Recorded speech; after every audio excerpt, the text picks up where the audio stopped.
അപ്പം ഞാൻ പ്രാർത്ഥിച്ചു, മാതാവേ, ഞാൻ അഡ്മിറ്റാക്കി എനിക്ക് ജപമാലയിൽ പങ്കെടുക്കാൻ പറ്റുമല്ലോ, എന്നെ എങ്ങനെയും പങ്കെടുപ്പിക്കണമേ, എന്തെങ്കിലും ഒരു മിറാക്കിൾ ഇവിടെ സംഭവിക്കണമേ മാതാവേ എന്ന് കരഞ്ഞ് പ്രാർത്ഥിച്ചു. ആ നിമിഷം തന്നെ ഒരു നേഴ്സ് അവിടെ വരികയും നേഴ്സ് എൻ്റെ അടുത്ത് പറഞ്ഞു, വേറൊരു ഡോക്ടറും കൂടെ വരുന്നുണ്ട്, അവരും കൂടെ നോക്കിയിട്ട് നമുക്ക് അഡ്മിഷൻ ആക്കണോ വേണ്ടയോ എന്ന് തീരുമാനിക്കാം എന്ന് പറഞ്ഞു. അങ്ങനെ ആ ഡോക്ടർ വന്നിട്ട് എന്നോട് പറഞ്ഞു, നമുക്ക് നോക്കാം, കുഴപ്പമൊന്നുമില്ല, കുട്ടിയെ കണ്ടിട്ട് വലിയതൊന്നും തോന്നില്ല, നമുക്ക് അഡ്മിറ്റ് ആക്കണ്ട എന്ന് പറഞ്ഞു. അതൊരു വലിയ അത്ഭുതമായിരുന്നു. അതും പറഞ്ഞ് അവിടുന്ന് കുറച്ച് മരുന്നും തന്നു വന്നു. പക്ഷെ പിന്നെ കുട്ടിയെ പനിച്ചില്ല.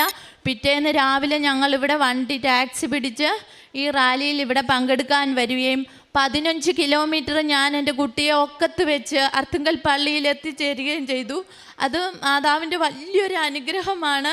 എനിക്ക് നട്ടെല്ലിന് തേയ്മാനമുള്ള വ്യക്തിയാണ്, എന്നിട്ടും എനിക്ക് അത്രയും കിലോമീറ്റർ ഈ കുഞ്ഞിനെ എടുത്ത് നടക്കാൻ പറ്റിയതെങ്കിൽ അത് ഈശോയുടെയും മാതാവിൻ്റെയും വലിയൊരു അനുഗ്രഹമാണ്. അതെനിക്ക് പറയാതിരിക്കാൻ പറ്റില്ല.